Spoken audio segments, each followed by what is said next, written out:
bajya abavuga ngo ejo hazaza n'ubu cyane cyane mu isi y'indege, ari nayo mpamvu bidakwiye kudutangaza ko indege z'intambara z'igihe kizaza zamaze gutangira gukoranwa imbaraga nyinshi n'ubushobozi tutapfa guhita dusobanukirwa cyangwa tutanatekereza. Ikaze, izi nizo ndege z'indwanyi 9 z'igisekuru cya 6 kuri ubu zirimo gukorwa n'ibihugu bitandukanye by'ibihangage kuri isi ya rurema. Twihuse reka duhere ku mwanya wa mbere. Ku mwanya wa mbere turasanga HAL Amica. Iyi ndege ikaba iri gukorwa n'igihugu cy'Ubuhinde. Amica ni indege y'indwanyi y'igisekuru cya 5 y'igisirikare cyo mu kirere cy'Ubuhinde, irimo guhabwa ubushobozi bw'indege z'igisekuru cya 6. Ubushakashatsi bw'ibanze bwararangiye kandi biteganijwe ko iyi ndege izamurikwa muri 2024 mu gihe igerageza rya mbere riteganijwe muri 2025. Biteganijwe ko Amica izaba ipima uburebure bwa metero 17 z'uburebure, ikabasha kugera ku muvuduko ukubye inshuro 2.15 w'ijwi cyangwa kilometero 2654.82 mu isaha, kandi ikaba itwaje imbunda zitandukanye harimo ibisasu biyobowe na laser, imbunda ya 23mm GCH-23 Canon na missile z'ubwoko butandukanye. Ku mwanya wa kabiri, Mitsubishi FX Ubuyapani.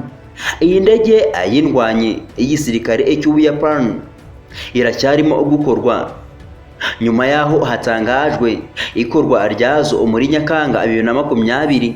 Biteganijwe ko iya mbere izaba yabonetse muri 2024 mu gihe igeragezwa rizakorwa muri 2028, kandi nibigenda neza zitangire gukora ku bwiyishi muri 2031. FX izaba ari indege ifite ubushobozi bwo kudapfa kugaragara kuri radar,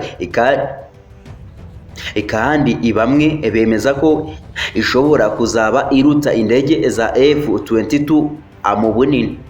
Ku mwanya wa gatatu, MiG-41 Russia. MiG-41 irimo gukorwa n'uruganda Mikoyan rwo mu Burusiya.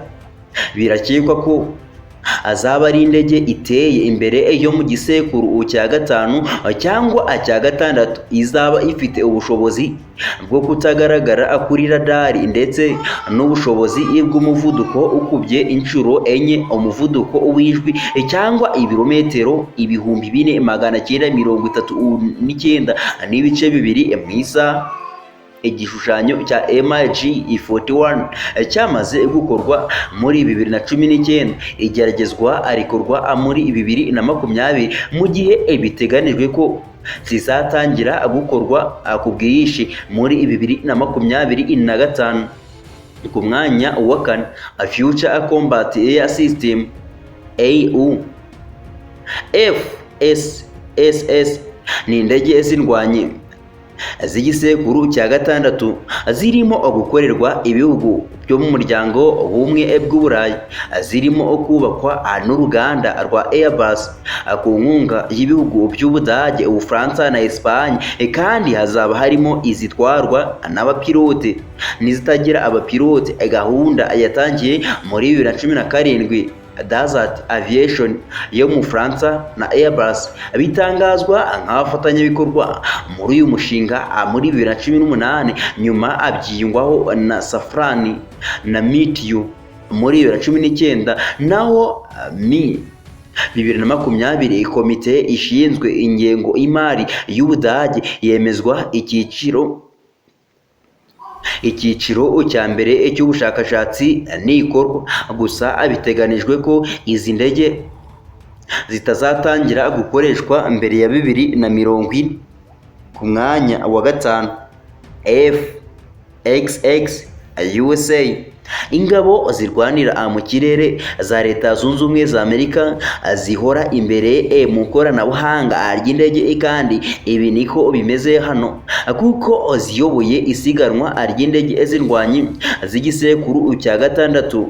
Biteganijwe ko umunsi umwe FXX izasimbura zimwe mu ndege z'intambara zikoreshwa ubu muri Amerika. Izaba ari igitangaza. Ku mwanya wa gatandatu, Tempest UK. Iyi ndege y'intambara yo mu gisekuru cya gatandatu y'ingabo zirwanira mu kirere mu Bwongereza inashishikaje ibihugu bya Suwede n'Ubutaliyani.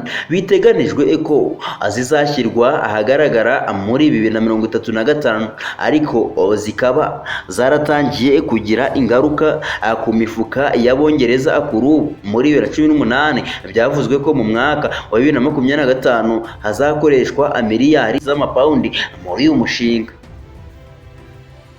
Ku mwanya wa karindwi, GXX China. Niba hari igihugu gishobora guhatira igisirikare cyo mu kirere cya Amerika USAF gukoresha amafaranga yacyo menshi mu bijyanye no kugira ubuhangange mu kirere, ni Ubushinwa. Uyu mushinga uracyari mu byiciro bya mbere, kandi Leta y'Ubushinwa isanzwe ivugwaho cyane guhisha imishinga myinshi ya gisirikare. Ku mwanya wa munani, 13, Japan. 13 iracyari mu ntangiriro zikorwa ku gisirikare cy'Ubuyapani. Bitekerezwa ko izasimbura F2 Fighter, kandi iri mu rwego rw'igerageza rinini ry'ingabo z'Ubuyapani rigamije guteza imbere igisirikare cyabwo nk'uko abaturanyi babwo Uburusiya n'Ubushinwa biri kubigenza. Ku mwanya wa 9 turasanga T5 Trainer Taiwan.